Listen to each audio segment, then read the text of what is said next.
Let's get it.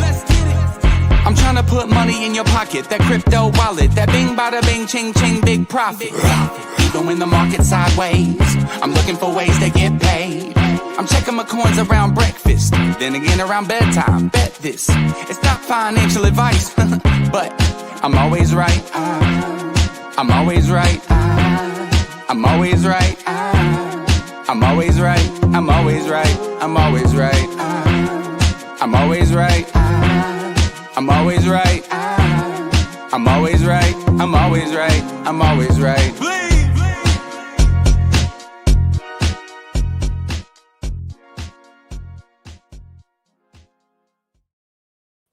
Ladies and gentlemen, boys and girls, children of all ages, welcome to the show of the immortals, the Bleaves Crypto Show. Guys, if you haven't already, make sure you hit the like button on the way in. It helps push me up in the algorithm, gets more people watching, so I don't have to change my time to go to a different algorithm. So I'm doing what I can to stay where I am right now, but if people don't tune in, we got to move somewhere else. So let's get into what's going on right now. Bitcoin's $340 billion nightmare could be ending today.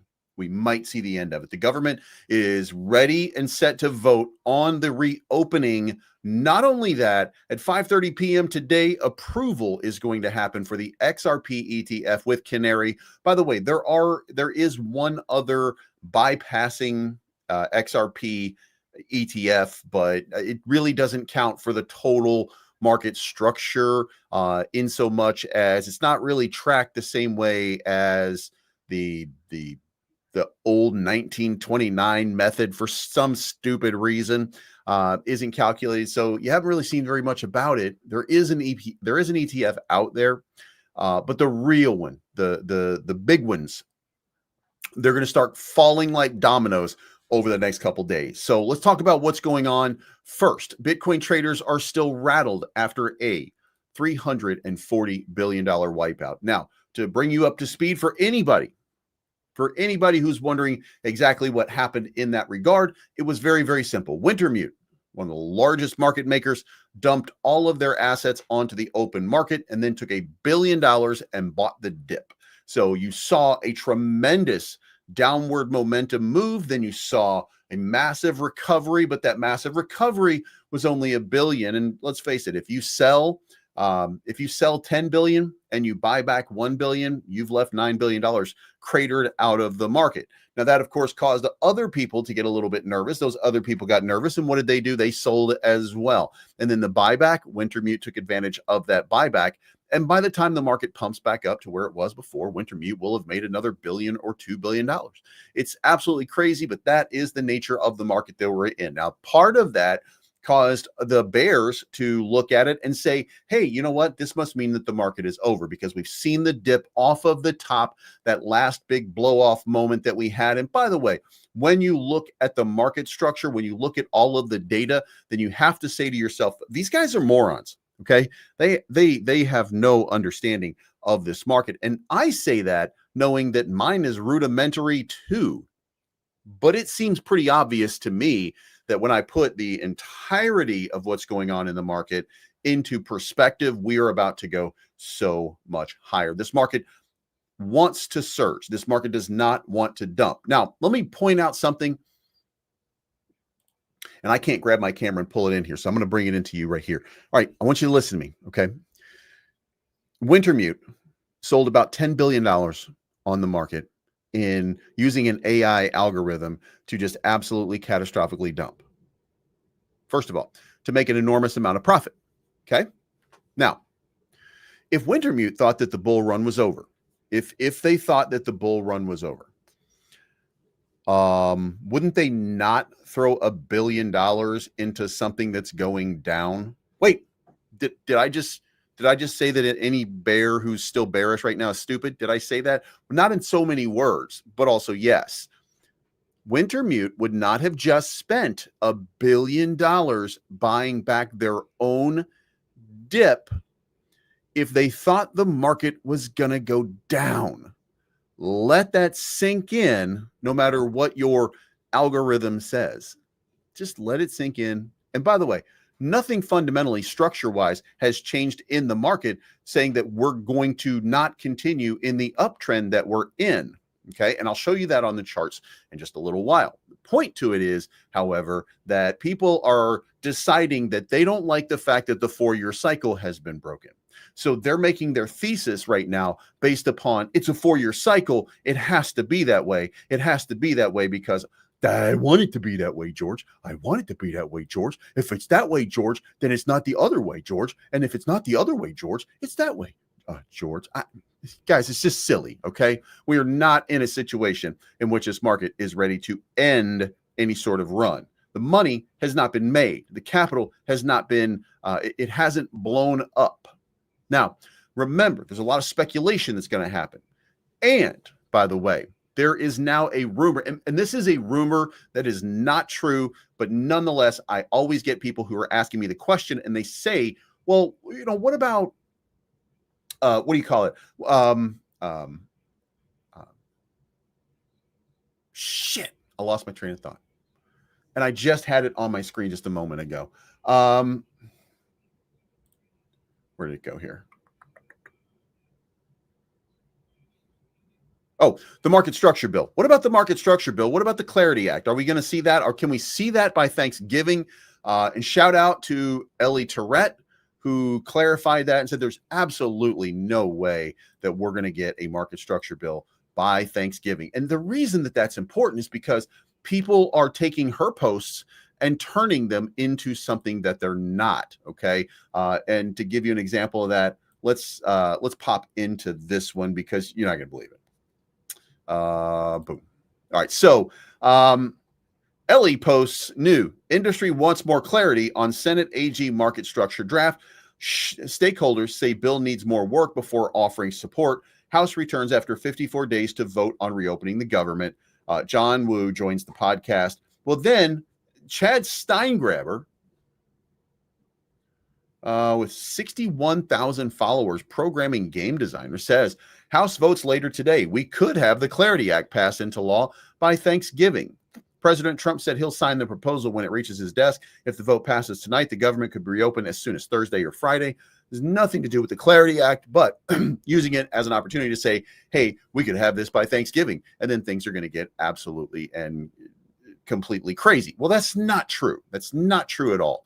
But we're going to be in a good spot. And by the way, the reason that I bring that up is because Eleanor says this. Definitely not. Committee markups aren't even tentatively scheduled until early December, which means that there's nothing that's going to happen in the month of November to get the Clarity Act passed into law. And that's why Chad Steingraber said, well, that's why I highlight could. Anything is possible. And basically just saying, oh, yeah, I was just engagement farming. I was just using your information to try to farm some engagement off of it. Think nothing of it. So, and by the way, we all do it. So I don't have any complaint. You know what I mean? So, anyway, let's move on here. Next thing up is Canary. And this is, by the way, this is the start of the XRP ETF, the real XRP ETF. Okay, Canary filed the 8A for XRP ETF last night, which points to a launch tomorrow or Thursday, because today is a holiday. Thursday was the day we thought they'd be on track for, but when they did the 8A for HBAR, they launched the next day. Not a done deal, but all boxes are being checked. Stay tuned. We could have a live XRP ETF in just a few hours. All right. Today is the day. Now, most likely it should be Thursday. That was the prediction. But again, once the government is reopened, we'll see what happens. So nonetheless, you now have this massive opportunity here for a breakout. Okay. Also in the news, Canary Funds XRP ETF set for launch this Thursday after the final filing. So it's getting rushed. It's getting pushed. Is it going to happen fast? I mean, you got to ask yourself, how much XRP does the World Liberty Financial hold? If it's a lot, it'll probably happen immediately. If they're not holding a lot and they're holding other assets, it'll probably take until tomorrow. Next up, breaking. The U.S. House to vote on bill to end the government shutdown today as Bitcoin starts to rise. We're seeing about a $70 billion inflow into the market. We are down, just for full disclosure, We are still down $800 billion, $800 billion in the market right now. So we're not seeing the explosive move to the top. We're not seeing, again, people are still nervous about Wintermute. Okay. That was an alarming sort of breakdown. And nobody thought they were going to see prices like this. There were a lot of crazy buy orders triggered. Those buy orders are by people who are looking to scalp the lows for profit, stuff like that. By the way, make sure you hit the like button on the way in. We got 38 viewers right now. We no longer broadcast to the X platform. So in the event that in the event that we get an opportunity here, for matter of fact, because I'm a dum-dum, I forgot that that's what I was supposed to be doing. And I was supposed to be putting it, my videos. Let's do this real quick. Boom, boom, boom. Live.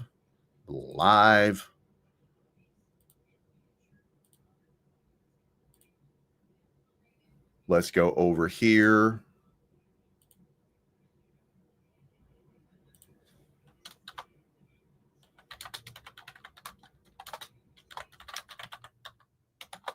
I'm live. Come hang. Boom. There we go. We're going to leave it like that. All right.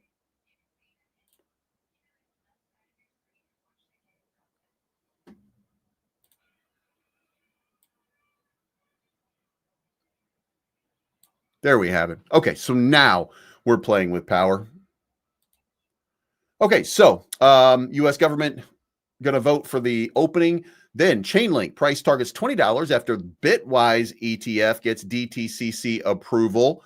Another big one. Chainlink is, by the way, for those of you that partake, Chainlink is part of that's your link. That's your RWA link. But what is a better link right now? API 3. If Chainlink gets an ETF, then there's going to be a lot of flow into Chainlink, but there's going to be a lot of flow into competitors for Chainlink. Chainlink will have its moment. You'll probably see like some liquidity getting sucked out of some of the other ones, like for example API 3. And then boom, the next thing you know, you're going to see just a crazy move by something like an API 3, maybe to $2 or $3 or $5, something like that. And I mean, it'll happen quick too. It will happen quick. Now they're going to have to do something for themselves to make it happen, but it would be interesting to see it play out that way. And also there's now a prediction and analysis that Solana is going to reach $300. And by the way, I am not nearly as bullish on Solana as I was before, based on the amount of new supply that has entered circulation over the last 6 months. That has diluted a lot of the upside momentum that Solana had. Okay, so Solana's price has rebounded from its low accumulation region. It's trading at around 160 right now, and I don't really. That number is not great. That number, by the way, does include that the market cap is at or near an all-time high. Like, we're not really in these horrible straits like you would think when the price is down so much. There's so much more supply that it's creating a squeeze right here. So now the question is, can we get back to $300 on the breakout? $300 is going to be about 20 to 40% above previous tops in the last run up. I want to say it's going to be 10, 20, about 20% bump off of the last blow off top. Last blow off top, I think, was 255, 260, something like that. So we're looking at a $300 play. Will it happen is really the question. And I don't know. What do you think about Solana competition Monad? I was reading a little bit about that earlier, and I don't know what it was. And my brain just turned itself off because I had to focus on getting ready. So I don't know exactly what was going on over there.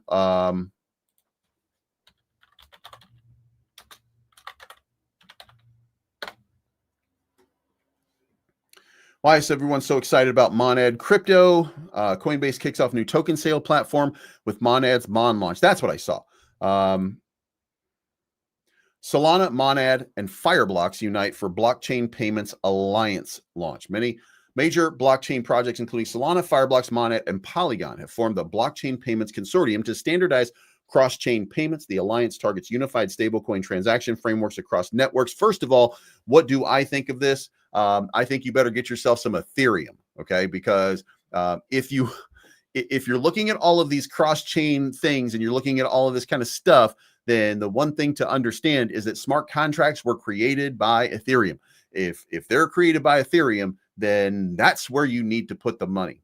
You might get a run off Solana, you might get something on Fireblocks, you might get something on Monad and Polygon, but let's remember. And by the way, I think it's Tim Wise. There's Tim Wise is the guy at Bitwise. And he said that your next move should be Ethereum, that Ethereum is headed to between 9 and 12,000, and it's going to happen pretty soon. So he thinks by the end of December, we're going to see a $9,000 to $12,000 Ethereum. Should you bet against him? I don't know. Here's what I'll say. If you're in Bitwise, then you've had some really bullish outlooks.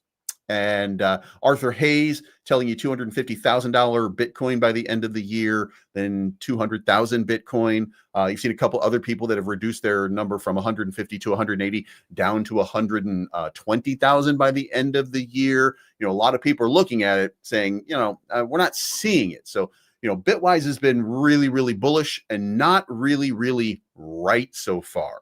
So I'm going to say this. In this context, I don't think that we're going to $9,000 or $12,000 Ethereum.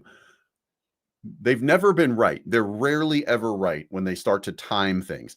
If you were to tell me the ultimate goal of Ethereum in a bull run would be 9,000 to 12,000, I mean, maybe, but I don't. Just because I don't see it doesn't mean it's not going to happen.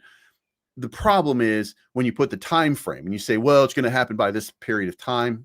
It's probably not.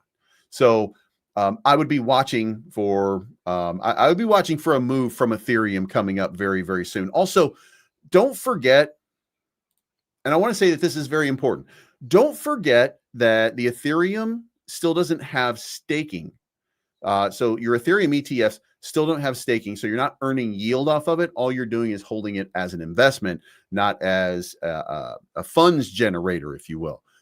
But that's going to change very soon. Don't forget that the SEC was working on approving staking for the Ethereum ETFs. And when that happens, then that's going to be a paradigm shift. Remember, the only purpose for Ethereum right now is staking. That's how your yield generation works on Ethereum. So the fact that you cannot do that on the ETF right now means that the sole function of Ethereum is not being used.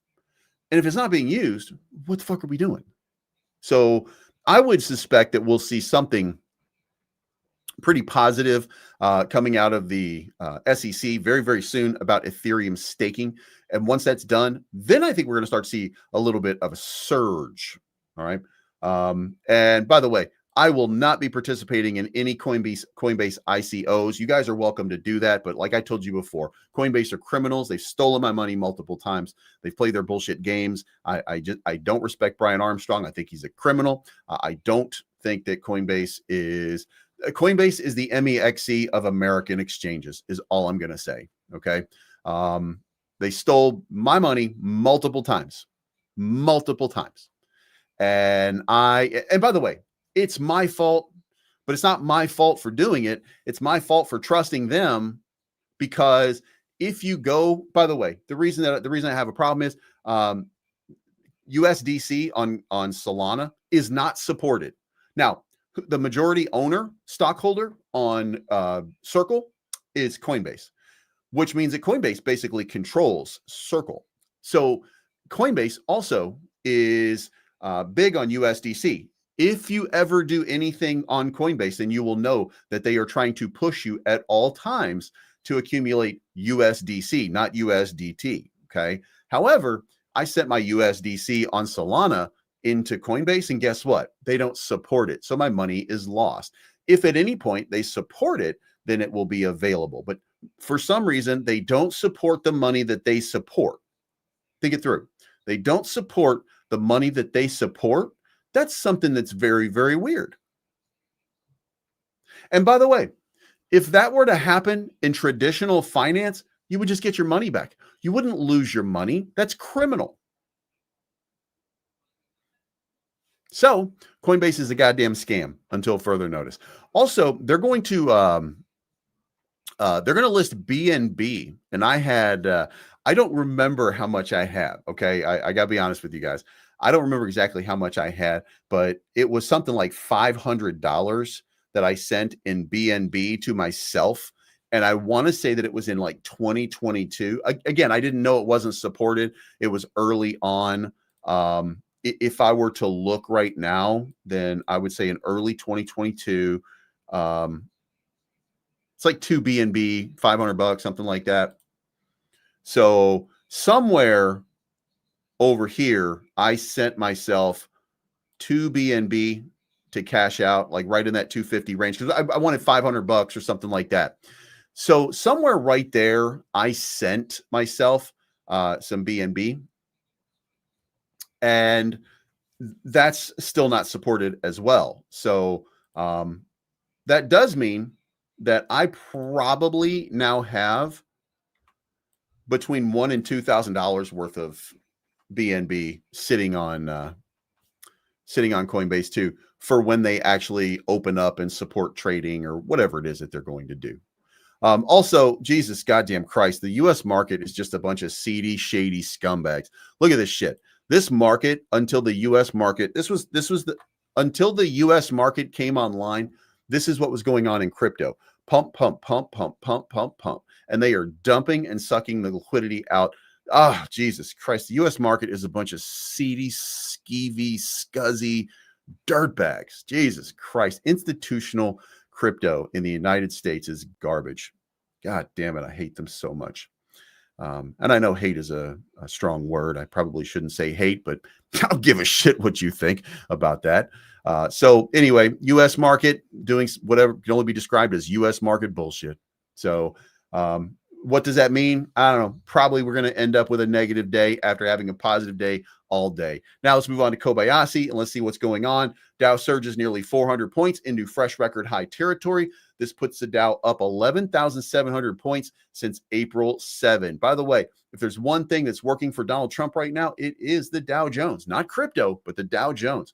Also, U.S. House of Representatives will vote on a bill to officially end the government shutdown at 7 p.m. Eastern today, which means we'll know tonight at 6 p.m. Also, Secretary Scott Bessent announces that $2,000 tariff stimulus checks will most likely be going to all Americans who make less than $100,000 a year, and that we will see substantial tariff news over the next couple of days. So, if you're in the crypto market, then what would you do?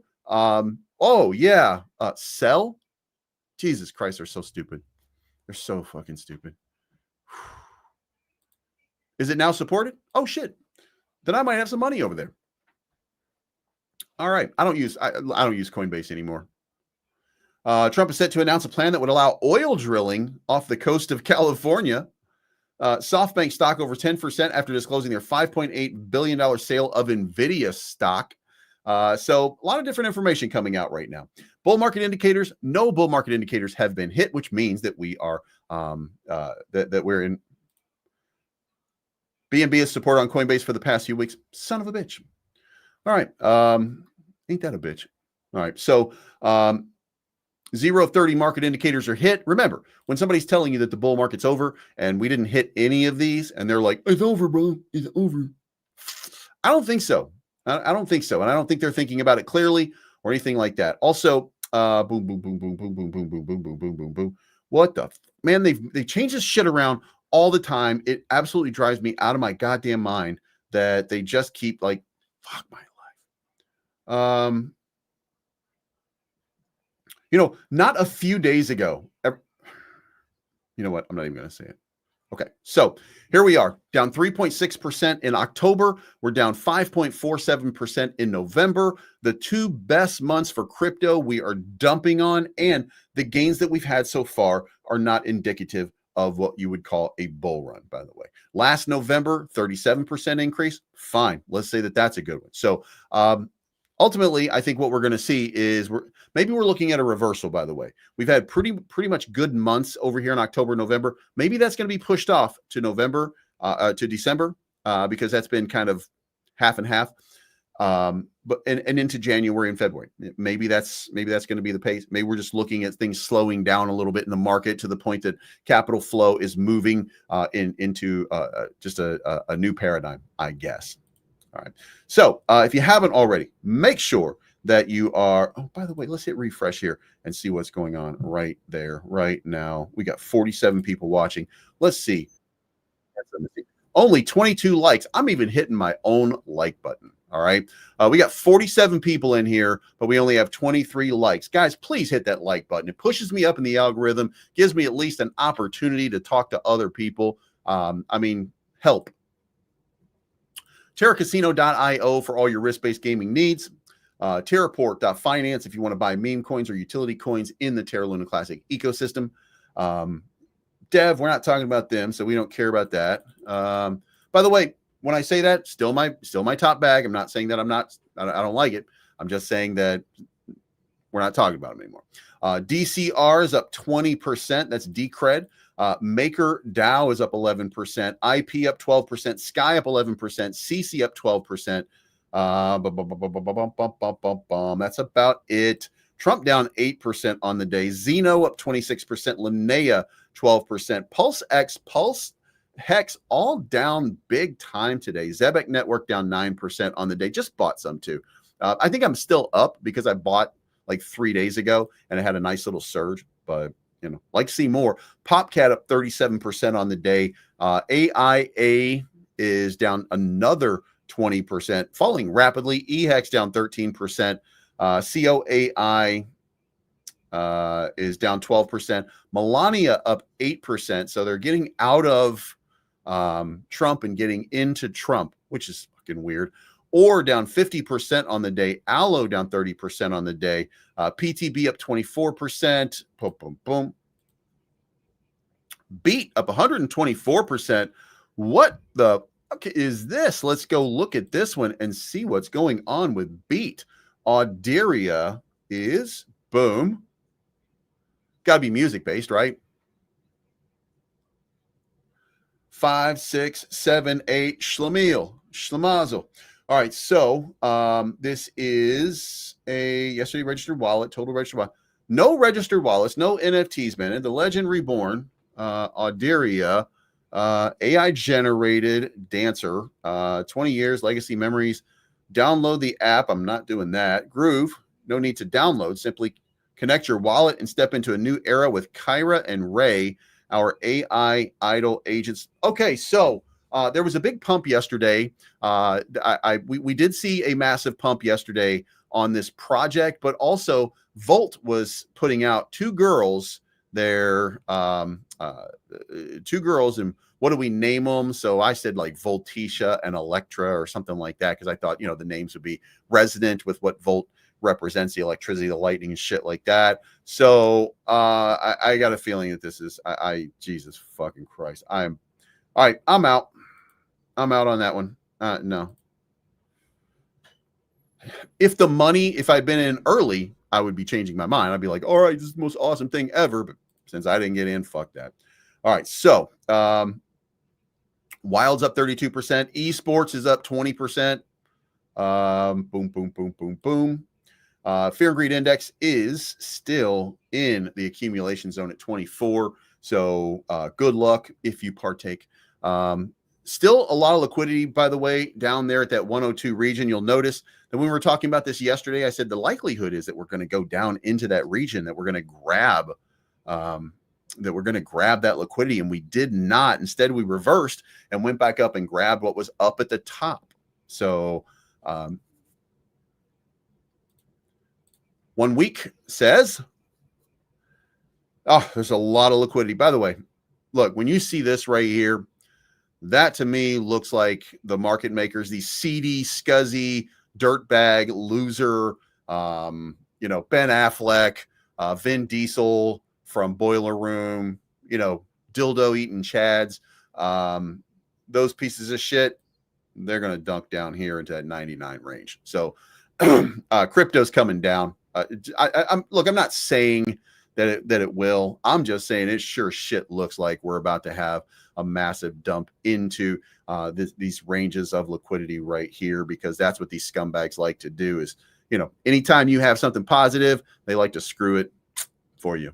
So long time frames, however, are going to be more bullish. Yeah, the most bullish narrative here is getting up into the 112 to 112.6 range. So I would set a long at 100,000, and if you get lucky and you get a long position at 100,000, then just ride it for a while. Because ultimately, I think we're going to flip once we get into that range. The fact that it's in that low 99 range means use low leverage, because you could see it come down a little bit more than that. Also, I would look at 92,000, which is also a very good support level. If we come down into that range, there is a possibility at 100,000 that we come down even lower into 92, but I would set mine for 100,000. All right, so ETF flows yesterday, very positive. We had 524 million in capital inflows on the Bitcoin ETF. On the Ethereum ETF, we still had capital outflows totaling 107 million. So the last time we saw that, by the way, is not that long ago. And when we did, what did we see? We saw Bitcoin take off, and then we saw Ethereum follow along. So Solana ETF had another big inflow day of $8 million. So every day for Solana has been good for the inflows. What about XRP? XRP, we did that earlier, Rich. The Canary filing should go live at 5:30 today. If it doesn't go at 5:30 today, then it'll be pumping tomorrow. We'll see that one happen tomorrow. But it's going to be the first real ETF for XRP. And by the way, over the next 5 or 6 days, there's going to be something like 6 of them that are released. So Canary is just going to be the first one, but they're not going to be the last one. XRP ETFs are now inevitable. We should see them any day now. And that's going to be a huge catalyst for XRP long term. Now, that being said, if we go look at the chart over here, then every time we have an ETF, and let's be very clear about it, every time we have these moves, there is a cost to pay. The question right now is, did we pay that cost right there at Wintermute? Did we pay that cost in the secondary dip? Okay, that's the question that we should be asking ourselves right now. Did we pay the price at that point? Because otherwise, if this ETF comes online, then we're looking at it coming down even more, and then having a breakout from that point, and then heading up to 420, which I think is going to be the next level. But ultimately, a minimum of $6 to $8 over the next little while. This is the next big target zone. Now, remember, if you will, January of 2024 is when we got the Bitcoin ETF, right? So January of 2024. Whoops.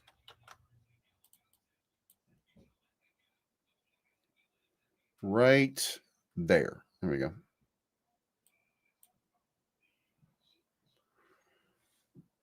Was it January? No, that's not right. It was right over here. Here we go. All right, there's the ETF approval right here. So the lead up into the ETF approval was right here. The drawdown from the date that it came was 21%. So it dumped 21% Bitcoin into the ETF approval before 2 weeks later really starting to rally and take off. So I don't think that the dip is going to be as crazy on XRP. And the reason for that is because this was the moment where you might see something happen. You don't know what's going to, this was the nerves. This was where people were like, oh my God, this could be it. It could be the end also. So people got nervous. People sold into the news, buy the rumor, sell the news. And then all of a sudden we pumped up to 73,000 for anybody who dumped on it at 38. They ended up getting just this is a huge win for everybody who was holding. And then it just continued and continued and continued and continued. So the question now is, what's going to happen? Oh, and by the way, Ethereum, boom, boom, boom, boom, boom, boom, boom, boom, boom, boom, boom. It was not December. It was right July. There we go. July. Going into July, we had that nice little pump all the way up. Where did it dump? It dumped all the way down to 42%. So it went down 42% after the ETF was launched. And then what happened? It went ever so much higher. Took a little while to get going, but then ended up just short of $5,000. So if I'm taking XRP and I'm looking at that, then I would say from here right now, let's look at just a 20% decline from our local top. Boom, boom, boom, boom, boom, right down where we were before, right about $2. So it wouldn't hurt you to set a spot buy at $2 in the chance that you get a massive dump on XRP. Could be some people there that are holding for a long period of time, waiting for this news to happen. So that's what I'd be looking for right now is a $2 spot buy and then just hold on for dear life, because I think ultimately within a month, it goes to $6 or $7 or $8. I think that, then we get this run and we get that big reversal, as all ETFs seem to do, real ETFs, not the fake ones. But then we get that run up into the $6 to $8 range. That's what it looks like to me. That's the way that it seems like it would happen. So I'm not sure, but I mean, again, listen. When you have the shady scumbags that are called the United States, stealing your liquidity because they see the market is pumping. By the way, we're up $10 billion on the day. When we started this show, we were up about $40 billion on the day. An hour before that, we were up about $80 billion on the day. So remember, U.S. market is garbage, okay? All they're doing is just trying to steal as much liquidity as they can. And they're not putting it back, by the way. Like that's the part that matters, right? They're not putting it back yet. They will, because boom, we are still heading ever so much higher. You can see literally on this chart the recovery that's happening right now based on, let's move that down here. You can see that little dip that happened right here. This is where we are. And you can see that little recovery that's happening right there. The one thing we didn't account for was Wintermute, which kind of put a FUD campaign and created some of this downward momentum. But look at this. The capital inflow on M2 money supply means that this is the next move. So I would say 4.5 to 5 trillion in lieu of the market structure bill. So over the next 30 days or so, the next high, the next peak is 60 days away. The next the next move is 60 days away. What simple peptide do you think works the best for shredding fat? Loop in 69. That is a very good question. I mean, basically the one that's so. All right, guys, we're gonna get off topic here for a second. The simple answer is this: if you want to burn fat, there's a stack that you should take, and I mean it's a serious stack, so don't take this. But the number one fat burner, I'll put it this way: there's GLP-1, GLP-2, GLP-3. GLP-1 is semaglutide. 2 is tirzepatide, and GLP-3 is retatrutide. The way GLP-1 works is it attacks your GLP-1 receptors, semaglutide, and it works by monitoring it handles your insulin, and you end up losing a lot of fat. Now, tirzepatide attacks 2 receptors, which makes it work a little bit better. So the average person loses 16% of their body weight on semaglutide, but they lose 20% of their body weight on tirzepatide and 24% on retatrutide. Now, the reason that they do it on retatrutide is because retatrutide also attacks your mind or your brain with a 3rd receptor. So it gets rid of your hunger. So, and every once in a while you still get hungry. So now, those being said, what I would say is If you're using semaglutide, then you're taking like 2 milligrams per week. If you're using tirzepatide, you're taking like 14 milligrams per week. And if you're using retatrutide, you're taking like 14 to 16 milligrams per week. And they're expensive. So if you were to look at GLP-1, 2, 3, it's about $70 for GLP-1 for a month. It's about $140 for the other ones, maybe even $200 for the month for those. And they don't work that much better. What I would do after that, though, is I would mix it. Well, actually, I wouldn't mix it. I would keep it separately because you have to take it daily. But I would take it daily with either tesamorelin, which, by the way, is a former anti-HIV cocktail, not because it cures HIV, but because the old HIV, the AIDS cocktail, whatever it was that people used to drink, or the pills that they used to have every single day, caused you to get subcutaneous fat in your stomach. Tesamorelin came around in order to fix that from you. Now, the original growth hormone peptide was called Sermorelin. Sermorelin is kind of outdated. Like it came out in 2011 or something like that. But after Sermorelin came ipamorelin, which was about 3 times more active than Sermorelin. And then there's tesamorelin. Ipamorelin and tesamorelin, if you stack them together, actually does a really, really fine job. Or if you went with ipamorelin CJC 1295, again, one is a short-term growth hormone, the other one is a longer-term growth hormone, but you get a synergistic effect if you're stacking them. I'm going on pure ipamorelin. So right now I'm taking GHKCU, which is a copper peptide, and ipamorelin, but I'm going to upregulate my intake of ipamorelin for the next 30 days, and then I'm going to go off cycle for a while. And then I'm using the GLP-1 for like hunger control and stuff like that. So if you want to really, really target shredding fat, I would just say a GLP-1 is going to work as good as anything else at this point. By the way, we're down in the market. These fucking scumbags in America are just so garbage. Number one, I would go with the GLP-1 because I don't think there's too much of a difference there. But number two, tesamorelin is your best option. Now, in the event that you don't want, because the other thing is, if you were to look at ipamorelin dosage, the ipamorelin recommended dosage is between 200 and 300 micrograms. So that's 1 milligram every 3 days. So if you have a 10 milligram vial, that's 30 days supply. Tesamorelin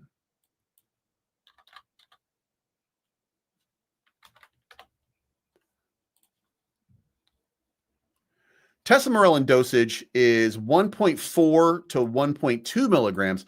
So if you have a 10-day supply of tesamorelin, or if you have a 10 milligram vial of tesamorelin, it costs more than ipamorelin. If you have a 10 milligram vial, though, you only have a 10-day supply.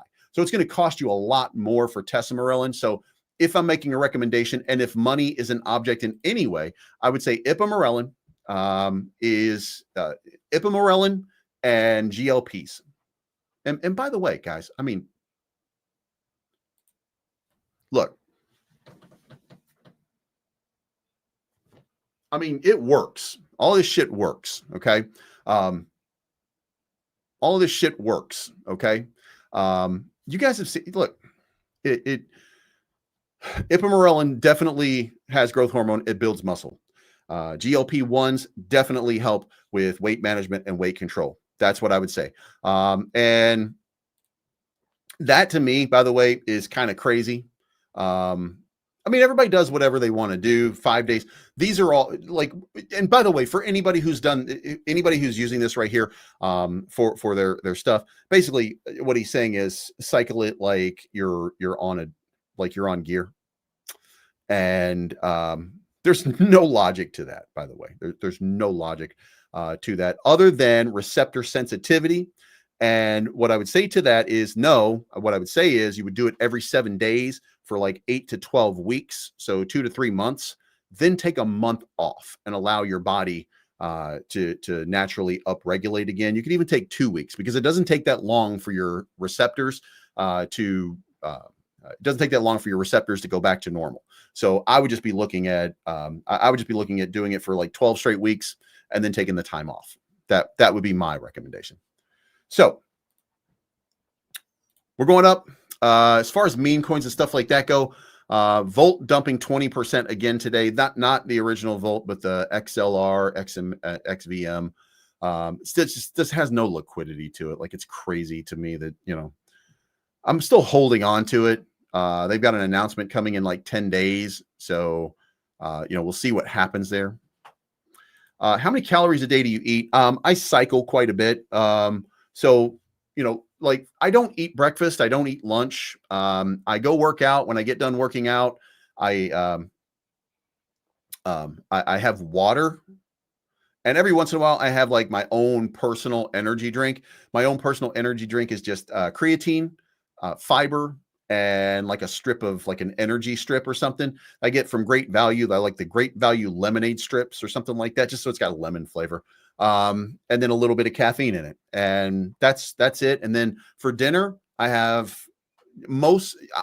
I'll eat dinner, and I don't worry about what I eat for dinner, but I also try as much as I can to eliminate and try to eat as smart as possible. Yesterday, I guess just to give you an example of what I had.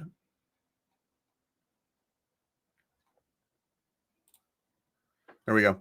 That's what I had for dinner yesterday. I cut up 2 chicken breasts, and it was a pound of chicken, so about 130 grams of protein. So I had 2 chicken breasts cut up with some broccoli and tomatoes. That was it. And I threw a little bit. You can see, if you look in and you kind of zoom in, there's a little bit of minced garlic in there. There's a little bit of what's it called? Avocado oil, because that's better than seed oil. And then it's called garlic and herb seasoning. I threw some of that in there too. And that was it. That was what I had. And then no snacks after that. I ate, but when I got done for the day around 8 p.m., I took my ipamorelin injection. And then when I did that, I had a protein shake with another 60 grams of protein. So I'm getting about 200 grams of protein per day. As you can see right here, very little fat. So tomorrow or today when I have dinner, I'll probably have chicken again, but I'll have maybe some mashed potatoes or something like that. I'll have something a little bit more carb friendly, just because your body needs carbs. And, I'll every couple days, I'll just eat kind of a more normal diet. And then I'll just have some days where I shred. You know what I mean? Like, I weighed myself yesterday. It was 240, 244, or something like that. Guys, I've lost 110 pounds at this point. So, I'm going to keep doing it and just see where it goes. But, long as the muscles keep building, you know what I mean? Like, as long as I keep getting the pump, then, nice. All right. So, we're up 10% on Moon AI, 6% on Definity. Fiat is up another 1% to 2141. Guys, if anybody in here got in on this one when I told you, then shout out to you, because, man, that was not Definity. God damn it, Fiat. There it is. Guys, I was begging you. I was begging you at 1.3 cents to get in, because you're going to miss a big run. And of course, not huge, by the way, because it's only a small liquidity pool. It's not like you're becoming a millionaire just based off of Fiat. But this was an easy 50% gain if you just listened. So, and by the way, I was telling you from 15 or 16. So if you got in at 15 or 16, you still got a 40% lift off of it. It's easy money. It just keeps doing it all the time. Oh yeah, and OMI. And I don't talk about OMI too much because I'm not part of VEEV. I don't do anything with VEEV, but they had a really, really nice pump yesterday. Went up, I want to say it was like 60%. Is that right? They got listed on Kraken. Yeah, and they were up 68%. It was up 68% in the last 2 days. Now, the reason for that is not because of a fundamental shift in anything they were doing. It was just because they got listed on Kraken. And that's a good listing, by the way. So it adds more exposure for people getting in. But, when you look at this and you see this right here, like, boy, does that spark of insider trading to you? You knew Kraken for a week because they've been working on it for a while, right? Then all of a sudden, you just get this nice little wild move here. You're up 50%, and you're up here. Like, that's kind of a big increase. So, It's going to be quite a dump. Now, if you're looking at it, let's go back to 1 hour and look at it from that context. Jesus Christ, I can't even click a button. You'd be shitting me. All right, so there's your impulse. There's your correction. Came down to the 786. So I would look for a move up here.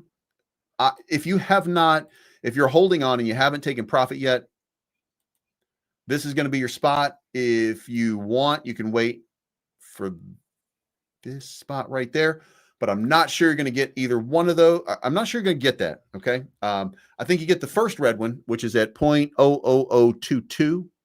And I would exit at that spot. Okay. Because that's the 382 on a Fibonacci. It came down to the 786, which means the 236 is a long way off.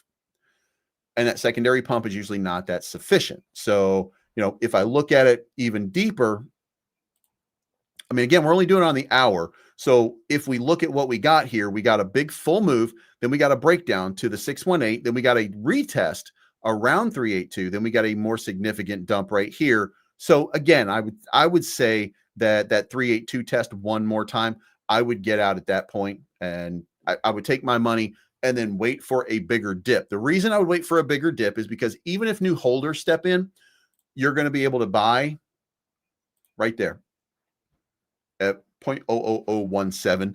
You'll be able to buy there at least in the next little while. I'm sure of it. Like, that's just the way that it works in this market. If I look at it on the daily, by the way, and I look at it, then I can make my run that the impulse came from way down here, a little bit further down, and that might change a little bit about what I'm thinking. So if I look at it from this bottom over here, then I go down to the 0.5, which means that the 0.236 is where we're going to go, right? Because it only went to the 0.5. Well, guess what? That 0.236 on this move is actually the 0.38 on the shorter move. So, and the 200 MA is right there. So I guess what I'm saying is I would take my money right there. I would look for a dip coming back down into this area right there. Maybe even 0.00016 into that range right there. And then I would look for it to start to build some momentum because of the big listing and start to move from there. So from here to here, from here to here, and then from here to start building back up. But most likely it's going to be like this and then up. So shout out to them, man. That's a good listing. That is a good listing when you get listed on Kraken. That means that more U.S. audience. And by the way, I did do an analysis. If you guys did not see it, I did an analysis on OMI for Randy on his live stream on Sunday. And, what I said basically was, people are just still not, the digital collectible market is still sort of fragmented, and there's no real hub here. And it is a pain in the ass because of the way comic books are drawn and made. It's a pain in the ass to use your telephone for looking at this stuff. So what I would say is you probably need to see a redesign of comic books overall. No, 2 panels instead of full splash pages and stuff like that. You only need 2 panels at a time or something like that. And until somebody can make that happen, then it's going to struggle because you have to have an iPad. Just means you have to buy additional stuff. And this market doesn't bear you just buying additional stuff right now. It's expensive. So, and cost of everything are up. So, it's a bad time. So, ultimately baseball cards and stuff like that. Like, I think that OMI would be better served by creating, look, there's no Pokemon game online like that. So, you need to start having just a nice little way where you can, Pokemon, Magic the Gathering, stuff like that through your phone. You need to come up with a mechanism by which you can NFC between them, near field communicate, and you can battle people with your phone going through those mechanisms or through Bluetooth or something like that. And we're just not there yet. So the upside on OMI is all speculative at this point, even if, by the way, you should be able to create your own. Like, I have an Amazing Spider-Man 300. For those of you who don't know, that's the first appearance of Venom. It's actually $2.99. He's got like a little panel cameo at the very, but the first full Venom is Amazing Spider-Man 300. I have one, and they're valued at like $3,000. But you can also buy Amazing Spider-Man 300 from Omi. You can go through Vive Digital, and I think you can get an Amazing Spider-Man 300. But it would sure be cool if I could take mine, scan mine, and then it gets imported, and you know what I mean? And then only those are available. So I don't know. And then you can buy it, by the way. You can buy it from me by using that or something like that. Like there's a lot of opportunity there. So anyway, 24-hour DEX volume getting lower and lower and lower. We are going into a moment of correction to the downside, it looks like, from this standpoint. So again, I tell you that everything I think is bullish, but when I see this right here and I see 7, right, I see 4 and 3, that's 7, 8, 9, and 10. So the top 4 are only doing about $10 billion in revenue. Remember, each one of these was doing 5 or 6 not that long ago. So retail has chilled out tremendously, waiting for whatever's coming next. So I don't know what it's going to be. We'll see. And then that is going to wrap it up, guys. Thank you so much for tuning in. I'm going to go work out. Now I'm going to go get that swole on, and we'll talk to you next time. It's not financial advice, but I'm always I'm looking for the good life, sitting on top of the world. I wanna be shining like diamonds and pearls. I want you to